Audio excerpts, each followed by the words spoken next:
हो चुका है।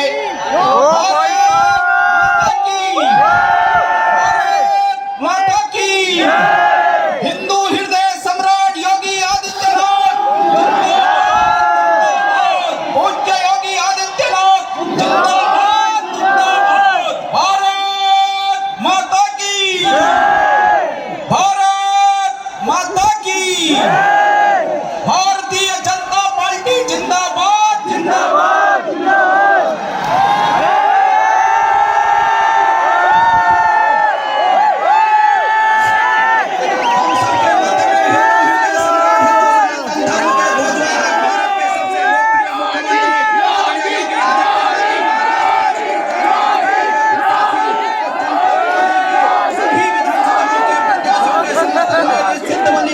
पुण्य धरा धरती पर उनके आगमन पर मैं उनका हार्दिक स्वागत और अभिवादन करता हूं, वंदन करता हूं।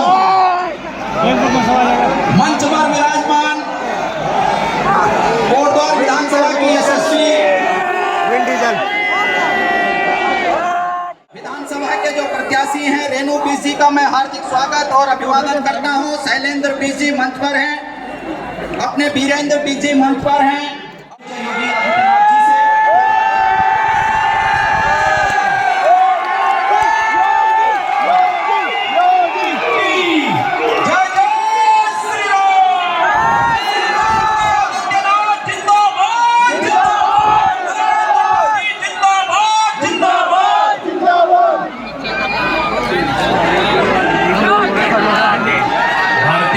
पार्टी के भाई नीचे करो, आ जाएगा भाई।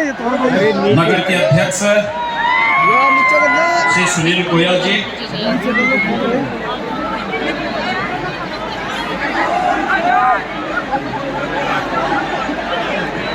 कोटद्वार विधानसभा क्षेत्र से भारतीय जनता पार्टी की लोकप्रिय प्रत्याशी श्रीमती रितु खंडूरी जी,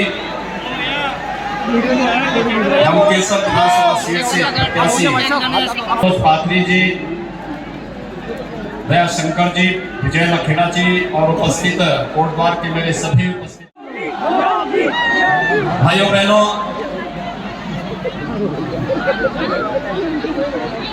भारत का इतिहास आपकी इस कर्ण नगरी कोटद्वार में छुपा हुआ है।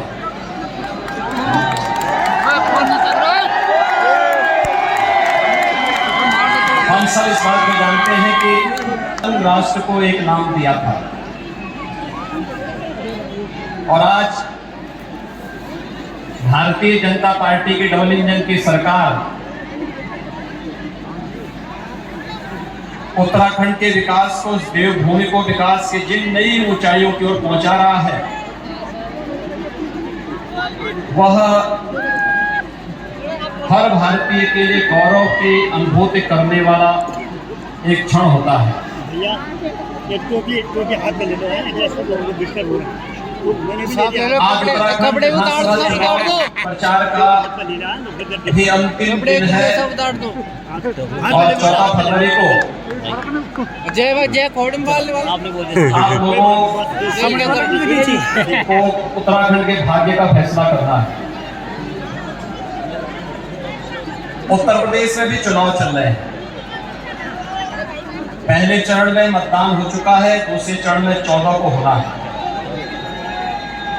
भाइयों बहनों, उत्तराखंड में भी भारतीय जनता पार्टी की सरकार बने, क्योंकि उत्तर प्रदेश में प्रथम चरण के मतदान और उससे पहले के जितने भी ओपिनियन पोल हैं,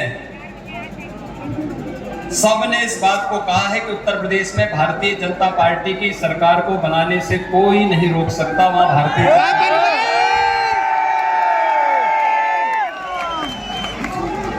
लेकिन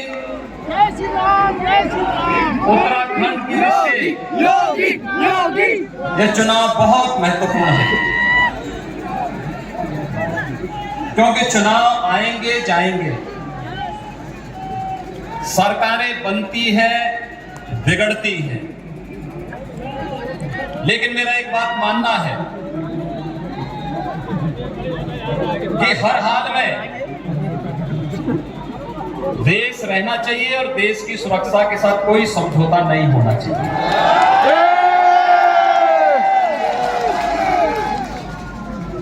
ये सीमांत राज्य है, उसके लिए मोदी जी हैं। सुरक्षा के मुद्दे पर, विकास के मुद्दे पर मोदी जी के नेतृत्व में भारत सरकार कार्य कर रही है। लेकिन उत्तराखंड की सीमा उत्तर प्रदेश से जुड़ी है। यह तय है कि आज उत्तर प्रदेश कोटद्वार से, पौड़ी से, यमकेश्वर से जब पहले लोग दिल्ली की तरफ जाते थे तो रात्रि में जाने से डरते थे। 17 के बाद परिवर्तन देखने को मिला। यद्यपि मेरा प्रयास रहता है कि माफिया और अपराधियों के खिलाफ कार्रवाई ऐसे करो कि वो उत्तराखंड की तरफ भागने की स्थिति में न रहे, और बहुत शालीनता के साथ हम लोग वहां उनके खिलाफ कार्रवाई करते हैं। लेकिन फिर भी कोई रेंगता वहां जीव उत्तराखंड की तरफ आएगा तो उत्तराखंड की सुरक्षा पर सेंध लगाएगा। और इसलिए भाइयों बहनों, जब उत्तर प्रदेश, उत्तराखंड और देश के अंदर एक जैसी विचारधारा की एक पार्टी की सरकार होगी तो वह सरकार न केवल विकास कराएगी, डबल और ट्रिपल इंजन के भाव के साथ कार्य करेगी, बल्कि सुरक्षा का एक कोटद्वार में सुरेंद्र सिंह जी भी अच्छे प्रत्याशी, बहुत अच्छे, बहुत अच्छे, लेकिन बीजेपी में नहीं गलत दल में है। इतने गलत दल में हैं और मैं उनसे अनुरोध करूंगा इस बारे में, कांग्रेस को डुबोने के लिए तो भाई बहन ही पर्याप्त है, किसी और की आवश्यकता किसी और की आवश्यकता है ही नहीं वहां। आप देख रहे होंगे हर वर्ष कांग्रेस से एक एक राज्य छिनता जा रहा है, और जो कुछ बचा हुआ है दोनों भाइयों बहनों के आपसी विवाद और वर्चस्व के कारण वह कांग्रेस ही डूब जाएगी।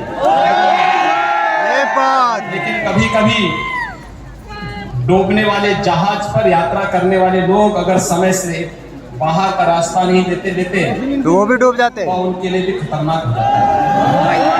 यही स्थिति आज कांग्रेस की है। भाइयों बहनों, अन्य दल भी आए हैं। हम लोग इस सदी की सबसे बड़ी महामारी को झेल रहे हैं। कोरोना महामारी ने पूरी मानवता के सामने भीषण अस्तित्व का संकट खड़ा किया। ये भीषण अस्तित्व का संकट किस कदर, इतना तीव्र संक्रमण कोरोना में हम लोगों ने देखा था कि बहुत सारे लोग ऐसे थे कि उनके परिवार का ही कोई सदस्य हॉस्पिटल में भर्ती होता था, दुर्भाग्य से मरता था, तो परिवार का कोई सदस्य इस बॉडी को लेने के लिए नहीं आता। संवेदनाएं किस कदर उस समय इस बीमारी के सामने, माइक लगा लगा करके उनको कहा जा रहा था उनके बिजली के कनेक्शन, पानी के कनेक्शन, ये सारी चीजें काटी भगाई जा रही थी। और जब मैंने देखा लाखों की संख्या में उत्तर प्रदेश उत्तराखंड के लोग, चाहे वह दिल्ली के अंदर आम आदमी पार्टी की सरकार रही हो या राजस्थान में फंसे हुए, कोटा में फंसे हुए उत्तराखंड के बच्चे, जब कहीं कोई देखने वाला नहीं मिला तो मैंने उस समय के उत्तराखंड के मुख्यमंत्री त्रिवेंद्र जी से कहा था, मैंने कहा देखिए मैं काम करता हूं कि मैं अपनी बस भेज रहा हूं और उत्तर प्रदेश उत्तराखंड के दोनों बच्चों को मैं लेके आता हूं।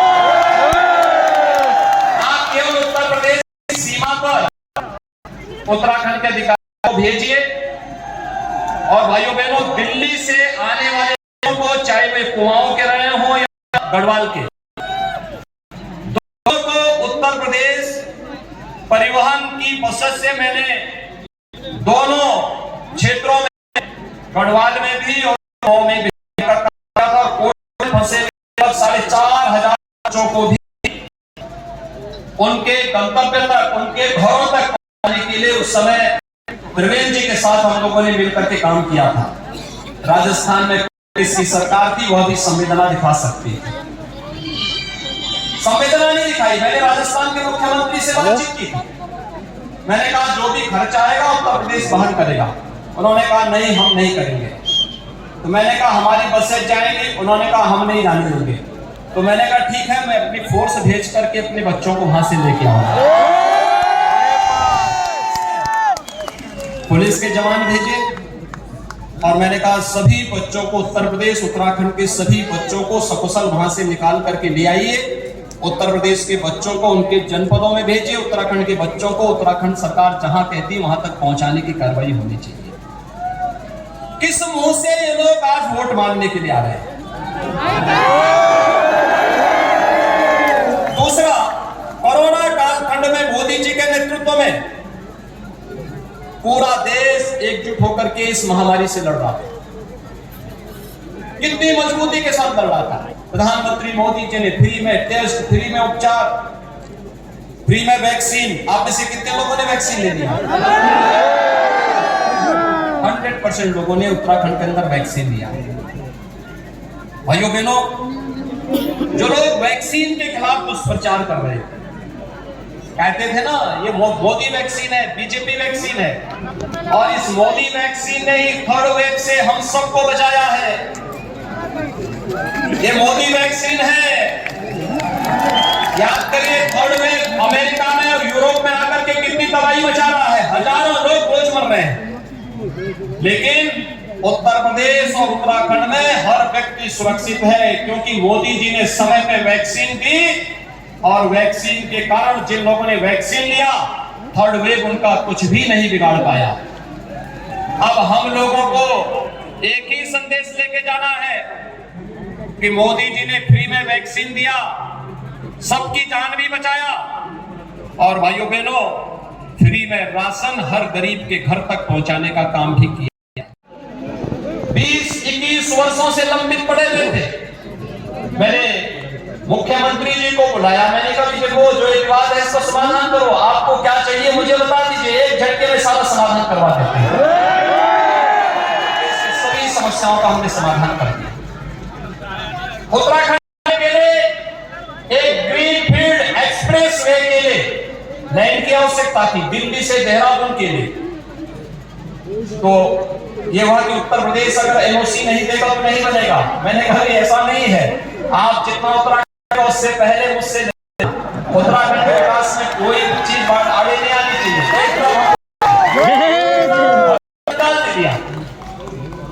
क्योंकि उत्तराखंड पर उत्तराखंड के ही लोगों का अधिकार नहीं है, उससे ज्यादा मेरा भी अधिकार है। और मैं इसीलिए, क्योंकि जब उत्तराखंड से निकलने वाली मां गंगा और यमुना का शीतल जल उत्तर प्रदेश में आता है, तो भाइयों बहनों उसी जल से हम लोग आचमन करते हैं और उसी जल से उत्तर प्रदेश की फसलें लहलहाती हैं और उत्तर प्रदेश समृद्धि की ओर अग्रसर होता है। ये उत्तराखंड के बारे में हम लोग तो कहीं अलग हो ही नहीं सकते। राजनीति की इकाइयां अलग हो सकती हैं, भाव और भावनाएं एक जैसी हैं, और इसीलिए मुझे इस बात की चिंता होती थी पिछली सरकारें किस प्रकार से माफिया राज को उत्तर प्रदेश के अंदर पनपाती थी, कैसे अपराधी हावी होकर के व्यवस्था पर हावी होकर के बड़े बड़े घटनाएं करते थे, बड़े बड़े दंगे होते थे। 5 साल में आपने उत्तर प्रदेश में कोई दंगा नाम सुना? भी नहीं सकता। अब उत्तर प्रदेश में दंगे नहीं होते हैं, अब उत्तर प्रदेश में कर्फ्यू नहीं लगता, क्यों उत्तर प्रदेश में नहीं लगता? ये बीते दिनों की बात हो गई है। अब तो उत्तर प्रदेश में धूम धड़ाका जा सके कि उत्तर प्रदेश विकास कर रहा है। युवाओं को नौकरी नहीं मिलती थी, नौकरी के नाम पे पैसा लिया जाता था, बेटियां सुरक्षित नहीं थी, महिलाएं बाजार नहीं जा सकती थी। तो क्या बना रखा था उत्तर प्रदेश में? तो उन्होंने कहा हमने विकास कराया है। मैंने कहा कि हमारा विकास और जगह नहीं, एक जगह देखने को मिलेगा। मैंने कहा कहां? तो कहीं तो बताओ। उसने कहा आप भी स्वीकार करेंगे। तो मैं भी एक औचक था, उसने कहा हमने कब्रिस्तान की सभी बाउंड्री वाल इनका विकास कब्रिस्तान की बाउंड्री के लिए था। और उत्तराखंड में भी कांग्रेस की सरकार यही तो कर रही थी। उन्होंने कहा था ना कि हम जुमे की नमाज के दिन छुट्टी कर देंगे। अब उत्तराखंड में भगवान बद्री विशाल की आरती न हो, मां गंगा की आरती न हो, भगवान केदारनाथ की आरती न हो, और जुमे की नमाज के दिन में छुट्टी पहचान दे दी है। फिर तो ये उत्तराखंड को यही पहचान दे रहे हैं, और इसलिए इन लोगों से सावधान रहने की आवश्यकता है। देवभूमि के प्रति लोगों के मन में अगाध श्रद्धा है। प्रधानमंत्री मोदी जी के नेतृत्व में उत्तराखंड में पुष्कर सिंह धामी जी मुख्यमंत्री के रूप में हमारे चुने गए जो विधायकगण हैं, अगर उत्तराखंड सरकार प्रधानमंत्री मोदी जी के विजन के अनुरूप कार्य कर पाई, इसलिए क्योंकि उत्तराखंड में वे संभावनाएं थी और डबल इंजन की सरकार थी। उत्तर प्रदेश से कोई बाधा नहीं आने देते थे, कोई किसी प्रकार की बाधा नहीं। आप सोचिए उत्तर प्रदेश में किसी दूसरे दल की सरकार होती, इन सड़कों को बनने ही नहीं देते, सामान नहीं आने देते, तमाम प्रकार की बाधाएं खड़ी करते। आखिर समाजवादी पार्टी की सरकार के समय तो रामपुर की घटना घटित हुई थी, मुजफ्फरनगर की। किस बेरहमी के साथ उत्तर प्रदेश की माताओं बहनों के साथ घटनाएं घटित हुई थी। अगर भारतीय जनता पार्टी की सरकार होती, क्या ऐसा मानवीय व्यवहार होता? लेकिन क्योंकि वहां उस समय ऐसी बर्बर सरकार थी जिसके मन में मानवीय संवेदना नहीं थी, वे लोग उसी प्रकार के संस्कार से रसे बसे हैं, इसलिए ऐसा कार्य करते हैं। पेशेवर माफिया अपराधियों को पालते हैं, उन्हें अपना शागिर्द बनाते हैं, जनता का शोषण करते हैं, लूटते हैं, कोई विजन विकास का नहीं है। और भाइयों बहनों, आज मैं आप सबसे अपील करने के लिए आया हूं। देखिए, यहां पे रितु खंडूड़ी जी को भारतीय जनता पार्टी ने प्रत्याशी बनाया। उत्तराखंड के इतिहास की जब बात होगी तो जनरल खंडूड़ी जी की मुख्यमंत्री कार्यकाल लोग बहुत सम्मान के साथ याद करें। विकास का जो विजन उत्तराखंड को उन्होंने दिया था, सड़क परिवहन राजमार्ग मंत्री के रूप में उत्तराखंड की सभी सड़कों को 4 लेन 2 लेन के साथ जोड़ दे। नहीं तो कोटद्वार से नजीमाबाद जाने के लिए बरसात के समय आवागमन बंद हो जाता था क्योंकि पानी आ जाता था। आज तो पुल है, ये किसकी देन है? खंडूड़ी जी की देन। विकास का विजन, एक विकास का विजन उत्तराखंड को दिया।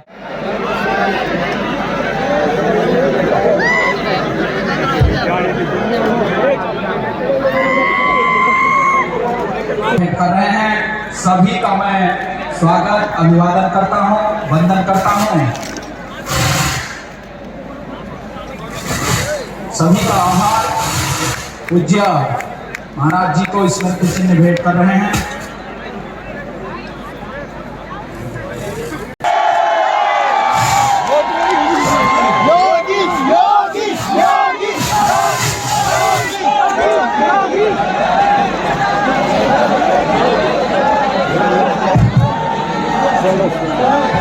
आराम से 5 मिनट और होगा, भीड़ अपने आप कम हो जाएगी। उनको जाने दो, इतनी भीड़ है और आधे से ज़्यादा लोग जा चुके हैं और बहुत ही ज़्यादा भीड़ थी आज कोटद्वार में। उस हिसाब से चारों तरफ लोग ही लोग दिखेंगे आपको, और मैं भी पुलिस स्टेशन के सामने हूँ।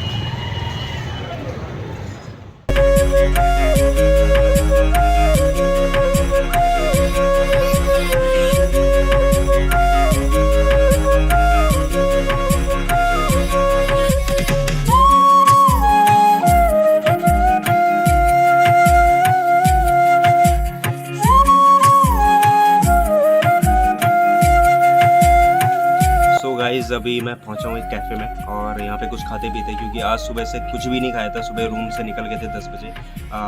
आज हमारे कोटद्वार में आपने जैसे कि वीडियो में देखा कि योगी जी जो उत्तर प्रदेश के मुख्यमंत्री थे, वो आए थे अपना प्रचार करने के लिए। तो उनको देखने के लिए बहुत ही ज़्यादा भीड़ थी। सुबह मैं 10 बजे से पहुंचा हूँ और अभी टाइम हो रहा है 4 बज चुके हैं। आप ये देख सकते हैं मेरी घड़ी में, आपको नहीं दिख रहा है, मुझे दिख रहा है। तो 4 बज चुके हैं और सुबह का 10 बजे का मैं वहाँ पे गया हूँ। कुछ खाया नहीं, पिया नहीं, कुछ नहीं भाई। और ऐसे खड़े थे दिन भर, 4 से 5 घंटे वहाँ पे खड़े थे और बहुत बुरी हालत हो गई आज। लेकिन उनको देख के बहुत अच्छा लगा, सामने से देखा उनको, क्योंकि आज से पहले जब भी देखा तो टीवी में ही देखा था। तो बहुत अच्छा लगा उनको देख के और उनका भाषण सुन के भी बहुत मज़ा आया।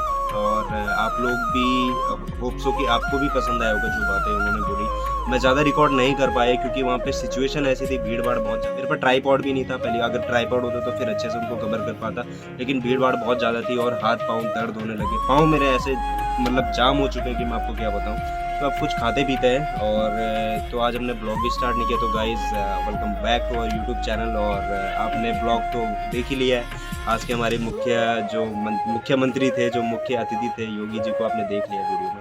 तो अब ज़रूर कमेंट कीजिएगा कि आपको कैसा लगा। और अब कुछ खाते पीते ऑर्डर करते हैं कुछ, तो फिर दिखाते हैं आपको। तो गाइज़ मस्त अपना खाना वगैरह हो चुका है, थोड़ा बहुत चाउमीन वगैरह की और मैं भूल गया आप लोगों को दिखाना। तो मैं क्योंकि मेरे को बहुत तेज़ भूख लगी थी, तो अभी अपना खाना पीना हो गया। अभी चलते हैं रूम पे या देखते हैं कुछ और खाते हैं या नहीं खाते, क्योंकि भूख बहुत ज़्यादा लग रही है।